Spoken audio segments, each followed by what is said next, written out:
जयपुर में करणी सेना के प्रदर्शन और उसमें एक युवक देवराज सिंह की मौत के बाद राजस्थान की राजनीति में भारी उबाल आ गया था। करणी सेना ने मुख्यमंत्री आवास घेरने का अल्टीमेटम तक दे दिया था, लेकिन अब इस विवाद में एक अहम मोड़ सामने आया है। राज्य सरकार और करणी सेना के बीच पर्दे के पीछे हुई लंबी बातचीत के बाद 3 में से 2 मांगों पर सहमति बन गई है। आइए तथ्यों के आधार पर समझते हैं कि सरकार ने क्या क्या मांगे मानी है, किस मांग पर पेच फंसा है और यूजीसी रोलबैक आंदोलन का अब क्या होगा। सबसे पहले बात करते हैं उस समझौते की जिसने एक बड़े टकराव को टाल दिया है। देवराज सिंह की मौत के बाद करणी सेना बगावत पर उतर आई थी और सीएम हाउस घेरने की चेतावनी दे रही थी। इस तनाव को कम करने के लिए बीजेपी के प्रदेश अध्यक्ष मदन राठौड़ और राजपूत करणी सेना के राष्ट्रीय अध्यक्ष महिपाल मकराना के बीच एक अहम बातचीत हुई।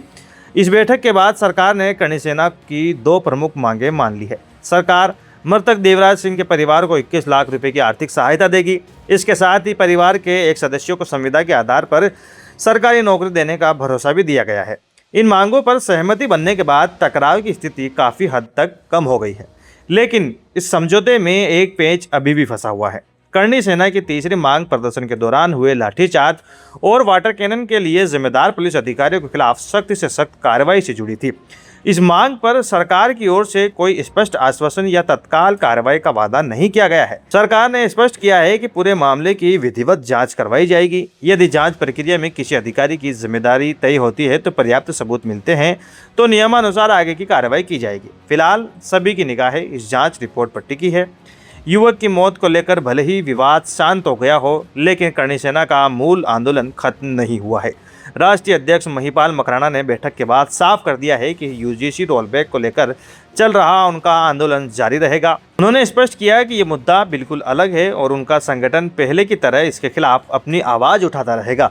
इस बयान से साफ है कि आने वाले दिनों में यूजीसी रोलबैक की मांग को लेकर करणी सेना की गतिविधियां देखने को मिलती रहेगी। तो ये थी करणी सेना और राज्य सरकार के बीच हुए समझौते की पूरी स्टोरी। सरकार ने 21 लाख का मुआवजा और नौकरी देकर फिलहाल इस बड़े सियासी तूफान को शांत कर दिया है, लेकिन पुलिस अधिकारियों पर कार्रवाई की जांच और यूजीसी रोलबैक का मुद्दा अभी भी सुलग रहा है।